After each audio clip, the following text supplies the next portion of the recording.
Olá, boa noite. Boa noite, bem-vindo ao Rede TV News. Peritos em aeronáutica recolheram hoje à tarde os destroços do helicóptero que caiu ontem em São Paulo. O acidente matou 4 pessoas. A aeronave da fabricante Robinson, modelo helicóptero T-4-2, vinha do Guarujá e ficou completamente destruída depois do acidente. O piloto João Antônio Neto, de 32 anos, e os passageiros Wellington Roberto Palhares, de 29 anos, Antônio Cano dos Santos, de 42 anos, e Caio Lúcio de Benedetto Moreira, de 30 anos, não sobreviveram. Em nota, a Elimarte Táxi Aéreo, responsável pelo helicóptero, disse que está prestando apoio aos familiares das vítimas e que irá colaborar com a investigação.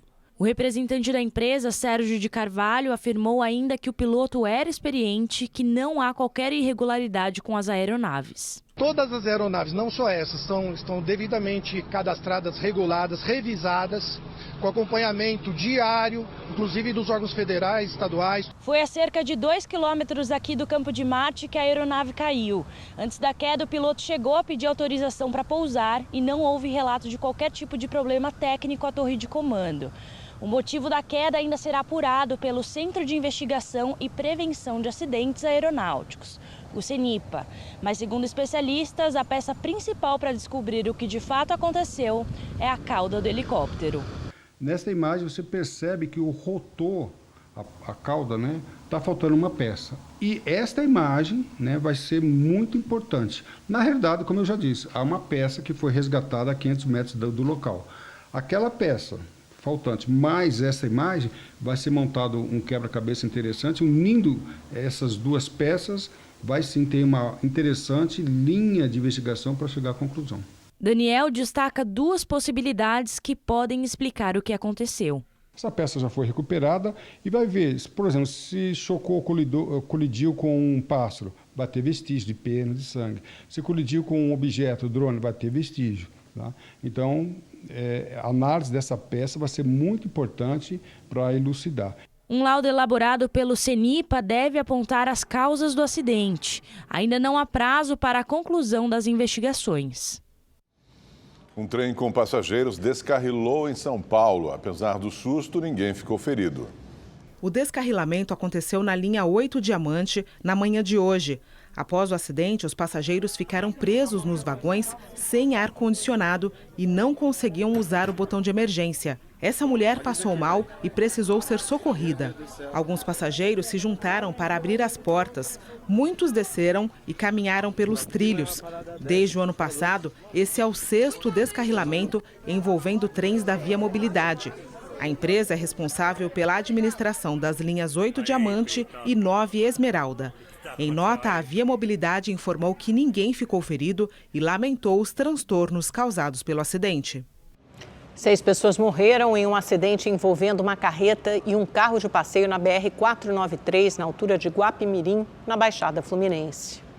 A imagem é impressionante. A carreta avança pela pista de sentido contrário e bate de frente a um carro. Com o impacto, o veículo de passeio é jogado para fora do acostamento. 6 pessoas morreram, entre elas 4 crianças. Outras 2 pessoas ficaram feridas. Elas foram levadas no helicóptero dos bombeiros para hospitais da região. O Rio Grande do Norte teve mais uma madrugada tensa por causa dos ataques comandados por uma facção criminosa. Um policial penal foi morto pelos bandidos, mas as ações violentas vêm diminuindo com a chegada de reforços na segurança do estado. O Rio Grande do Norte já contabilizou desde a última quarta-feira 259 ataques a prédios públicos, comércios e veículos. Pelo menos 50 cidades foram afetadas pelas ações dos bandidos. Na madrugada de hoje, foram 7 atentados. Um policial penal foi baleado e trazido para este hospital, mas não resistiu. A Secretaria de Segurança Pública informou que 455 agentes de segurança já estão reforçando o efetivo policial do estado. São homens da Força Nacional, da Polícia Rodoviária Federal e dos estados do Ceará e da Paraíba. O ministro da Justiça, Flávio Dino, anunciou que mais 100 agentes da Força Nacional vão chegar ao estado nos próximos dias. Ontem, o Pará anunciou o envio de mais 60 policiais ao Rio Grande do Norte. A governadora Fátima Bezerra conversou por telefone com Helder Barbalho para agradecer o apoio. Nós estamos realmente precisando, governador, porque estamos aqui conseguindo diminuir a tensão e, portanto, nesse momento, nosso foco vai ser para jogar mais hostilidade nas ruas, associado a todo o trabalho de investigação, de inteligência que exatamente está em curso. O secretário nacional de Segurança Pública, Tadeu Alencar, chegou ontem ao Rio Grande do Norte e visitou com a governadora pontos onde estão ocorrendo as operações. Ele disse que, no momento, não vê razão para o uso das Forças Armadas. Um pedido feito ontem pelo presidente do Senado, Rodrigo Pacheco. 9 presos suspeitos de comandar os ataques foram transferidos para presídios federais. Segundo o último balanço, 106 pessoas foram presas. Também foram apreendidos 87 explosivos, 31 armas, 23 galões de gasolina, além de veículos, dinheiro, drogas e munições. Escolas e universidades, postos de saúde e serviços de assistência social estão com as atividades suspensas. O comércio abre as portas mais tarde e fecha mais cedo. Os ônibus estão circulando com frota de emergência das 6 da manhã até às 7 da noite. E serviços como a coleta de lixo são feitos apenas com escolta. O governo anunciou que vai relançar o programa Mais Médicos. O nome vai mudar para Mais Saúde para o Brasil e será inaugurado oficialmente pelo presidente Lula na segunda-feira. A nova versão do programa vai priorizar os médicos brasileiros. O ministro-chefe da Secretaria de Comunicação Social da Presidência da República, Paulo Pimenta, anunciou a novidade nas redes sociais. Ele afirmou que, além de ampliar o número de profissionais no atendimento público, o programa deve investir na construção de novas unidades básicas de saúde e na reforma das que já existem. O ministro adiantou também que vão ser incluídos profissionais especializados, dentistas e enfermeiros no programa. Para o governo, o Mais Médicos sofreu um desmonte nos últimos anos, atribuído, nas palavras do ministro, ao descaso da última gestão com o Sistema Único de Saúde. Criado no governo Dilma em 2013, o Mais Médicos recebeu críticas do ex-presidente Jair Bolsonaro por trazer profissionais de Cuba para atuar no Brasil. De acordo com o governo federal, o programa foi responsável por 100% da atenção primária em mais de 1.000 municípios, contratou mais de 18 mil profissionais e beneficiou 63 milhões de brasileiros. A maioria em áreas onde os profissionais do país não queriam atuar. O secretário afirmou ainda que cerca de 300 municípios não possuem médicos em unidades de saúde da família há mais de um ano e quase 800 não conseguem manter os profissionais trabalhando. Um levantamento mostrou que a quantidade de médicos no Brasil dobrou nos últimos 20 anos. O problema é que cidades do interior do país sofrem com a falta de profissionais. Essa realidade faz com que muitos pacientes busquem atendimento em outros municípios. Há 5 anos, Helena viaja de Crateús a Fortaleza para acompanhar o marido Irineu, que realiza um tratamento na coluna. São 400 quilômetros que separam o casal do médico especialista. O longo trajeto do interior à capital é feito uma vez por semana. Lá em Crateús, nós não temos médico reumato, da reumatologia. Então a gente tem que se deslocar para cá. A gente sai de lá 11 horas da noite, chega aqui 4, 5 horas da manhã. Aí quando é à noite volta de novo para lá e é assim. É o sofrimento esse, porque a gente precisa muito de médico lá, principalmente na área de problema de coluna, né? O Hospital Geral de Fortaleza ilustra bem essa realidade. O movimento nessa entrada é sempre intenso, porque aqui chegam os pacientes que vêm do interior do estado. Os carros e ônibus geralmente são das prefeituras. Esse veículo é da cidade de Boa Viagem. A maioria das cidades pequenas não tem estrutura de cirurgião, dependendo da cirurgia não fazem, né? Então É isso, tem que correr para cá, não tem outra alternativa, não tem outra opção, só aqui mesmo na capital. Um estudo feito pela Associação Médica Brasileira, em parceria com a Faculdade de Medicina da USP, mostra que, em termos de quantidade de profissionais, o Brasil se equipara a países como Japão, Estados Unidos e Canadá. O problema está na distribuição dos médicos. As capitais concentram cerca de 6 doutores por 1.000 habitantes. Já nas cidades do interior, o número cai para 1,8. O norte é a região com menos médicos por 1.000 habitantes, seguido pelo Nordeste, Sul, Centro-Oeste e o Sudeste, que possui a maior concentração. Implicações em termos salariais e outros benefícios mais, etc. Então, tudo isso posto faz com que realmente a gente tenha, historicamente, essa maior concentração de médicos nos melhores centros, nos centros mais desenvolvidos. Especialistas da área acreditam que um aumento da oferta para a residência médica nas cidades do interior pode ser uma saída. Há alguma evidência mostrando que a fixação do médico se dá em grande parte não exatamente pela existência de uma escola de medicina no interior, mas por meio da existência de programas de residência médica. Portanto, esses programas são muito mais efetivos para a fixação dos profissionais médicos no interior do que propriamente a mera criação de escolas médicas. Nossa produção entrou em contato com a Prefeitura de Crateús e pediu um posicionamento sobre a falta de especialistas em reumatologia na cidade, mas não tivemos retorno. Os professores da Rede Estadual de Educação de São Paulo receberão, a partir deste mês, o piso nacional do magistério de R$ 4.420. O decreto, com reajuste de 15%, foi sancionado hoje pelo governador do estado, Tarcísio de Freitas. Como o aumento foi anunciado em janeiro pelo Ministério da Educação, os profissionais também irão receber os valores devidos retroativamente dos últimos 2 meses. A Rocinha deixou de ser a favela mais populosa do Brasil. Dados da prévia do Censo 2022 revelam que a atual dona do título é a Sol Nascente, no Distrito Federal. Nós fomos conhecer a região para mostrar como vivem os moradores de lá. A reportagem é de Igor Damasceno. Rocinha, Rio de Janeiro. Sol Nascente, Distrito Federal. A maior diferença, o relevo. Uma fica perto da praia, a outra em área rural, com mais uma diferença, a de 1.126 domicílios, 30.955 lá, 32.081 aqui. Assim, o Sol Nascente recebeu o título de maior favela do país. Em vez de morro, as pessoas caminham por ruas planas e nessa divisão surgem as semelhanças. Ruas sem asfalto, buracos no meio do caminho, lixo acumulado, violência. A maior favela do país fica a cerca de 40 quilômetros do centro do poder e é habitada por 87 mil pessoas.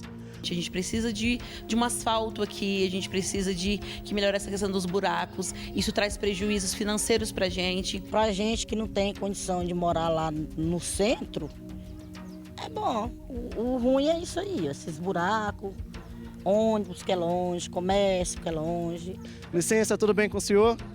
Tá difícil andar aqui de carro? Isso, muito difícil.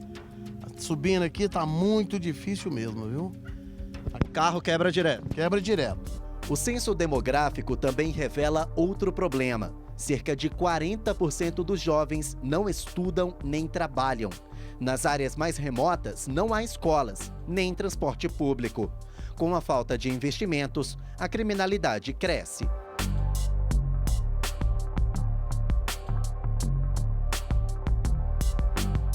Assim como a maioria das favelas, Sol Nascente foi uma invasão. Hoje já tem administração própria, investimentos em infraestrutura e, por isso, há quem discorde do status de favela. É a região administrativa mais pobre do Distrito Federal, mas ela não é uma favela, no sentido que é dado pelo Programa das Nações Unidas para a favela. né?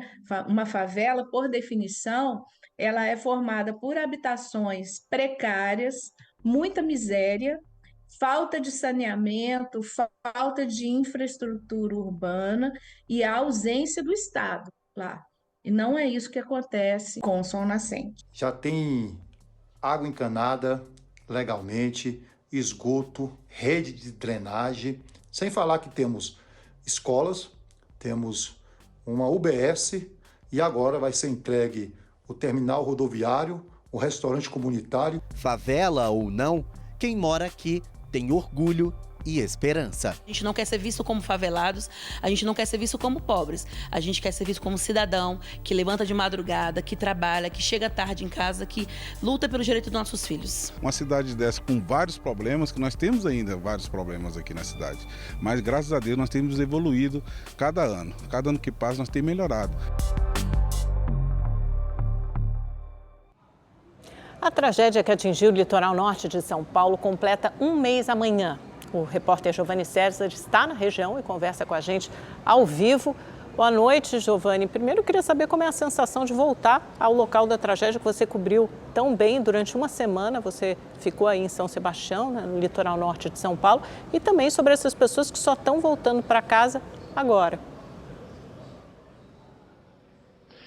Boa noite, Amanda. Boa noite a todos. Olha, a sensação é a seguinte, a gente acabou revendo muita gente com quem tínhamos conversado durante as 2 semanas que passamos aqui, logo depois da tragédia. Quer dizer, as pessoas que estão voltando para casa, muita gente está desistindo de voltar porque não se sente confortável, não se sente bem, não com o fato de que foi autorizada a voltar, mas com a lembrança, com tudo o que aconteceu naqueles dias, 18 e 19 do mês passado, quando 65 pessoas morreram depois da chuva, a mais forte chuva que caiu na história desde que se começou a medir essas chuvas. Bom, não digo boa notícia, mas a novidade por aqui é que 270 famílias foram autorizadas a retornar para suas casas, isso depois de vistorias da Defesa Civil, e também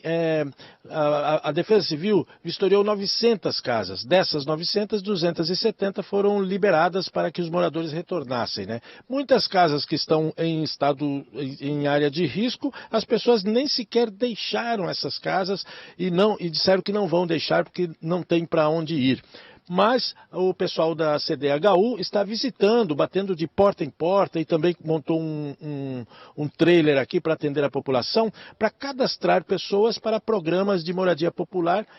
Algumas delas já estão sendo deslocadas para Bertioga, que é um pouco distante aqui, mas muita gente me disse hoje que vai se cadastrar e quer sim morar lá em Bertioga. Nós até estivemos lá, um conjunto novo e com uma boa estrutura ali na Vista Linda, em Bertioga.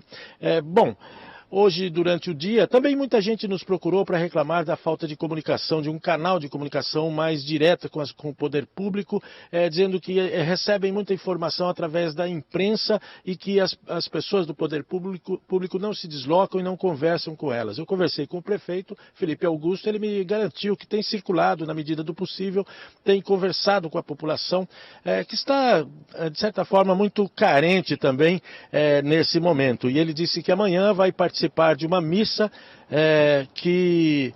de um mês dessa tragédia e que vai aproveitar para conversar com a população, com a comunidade da Vila do Saí e com o entorno. Augusto, Amanda. Obrigado, Giovanni. Boa noite para você. Quase 2 semanas depois dos ataques de tubarão no litoral de Pernambuco, em Recife, comerciantes reclamam da falta de movimento nas praias. Quem frequenta a região fica bem longe do mar. No segundo final de semana, após os incidentes com tubarões, a movimentação na Praia de Piedade e em Jaboatão dos Guararapes estava tranquila. Novas placas, agora mais visíveis, alertam sobre a proibição de entrar no mar. Presenciamos guardas municipais circulando pela praia. As amigas, Sandra e Edith, contam que dá para curtir sem se arriscar, sim. Tá sendo um pouquinho triste, né? Porque assim, o mar é sempre bom e a água do mar dá um bronze mais bonito, mas segurança em primeiro lugar, né? O que falta mesmo é a consciência da população, saber que no momento agora não dá tem que respeitar, o que falta é respeito. Aqui em frente à Igrejinha de Piedade, pesquisadores das universidades públicas e uma equipe da Prefeitura de Jaboatão orientaram sobre as espécies que predominam no nosso litoral e falaram sobre a importância de se preservar a natureza. Seu José, que vende petiscos e bebidas por aqui há mais de 20 anos, conta que foi um dos primeiros a oferecer piscinas e o banho de mangueira. Depois das novas ocorrências, a clientela sumiu. Não só para mim, que sou o comerciante, que sou o dono, né, o proprietário, como para o pessoal que trabalha comigo, né? A praia está proibida, o banho da praia, mas vir à praia não. Pernambuco acumula 77 ocorrências envolvendo tubarões, sendo 67 delas no continente e 10 na ilha de Fernando de Noronha, desde 1992, quando o primeiro caso foi registrado. 26 pessoas morreram. A vítima mais recente foi a adolescente Kailane Timóteo Freitas, de 15 anos, que teve o braço arrancado por um tubarão no último dia 6. A jovem já recebeu alta. Nas redes sociais, ela iniciou uma campanha para custear a compra de uma prótese, além dos remédios do tratamento de recuperação.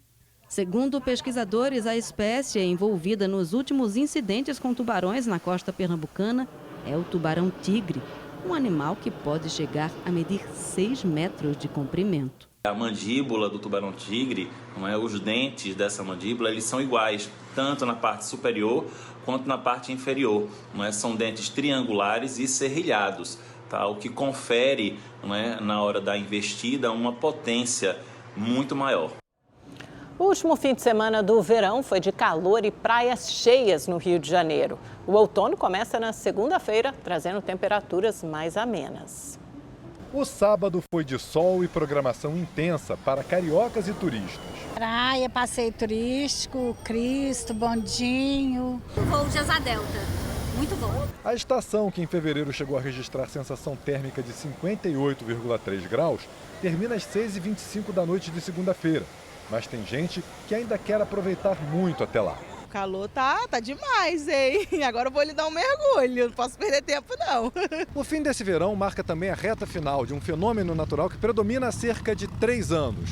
É o Laninha, que é responsável por mudanças climáticas em diversas regiões do Brasil. A Laninha ajudou a fazer com que os acumulados de chuva ficassem um pouquinho acima da média em parte da região norte do Brasil e também ajudou a fazer com que esses totais de chuva ficassem um pouquinho abaixo do normal no Rio Grande do Sul. Especificamente para esse outono de 2023, a gente já não vai ter mais a atuação da Laninha. A gente já está num período mais neutro. Então espera que as condições ficam até próximas da normalidade em relação à chuva e à temperatura. Oficialmente, esta pode até ser a despedida da estação.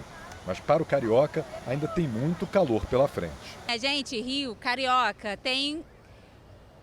verão é o ano todo. Olha, o Rede TV News fica por aqui. Obrigado pela sua audiência. E segunda-feira nós estamos de volta no horário normal, às 7h30 da noite. É isso aí. Aproveite seu domingo, uma ótima noite, bom restinho de fim de semana e até segunda. Tchau, tchau.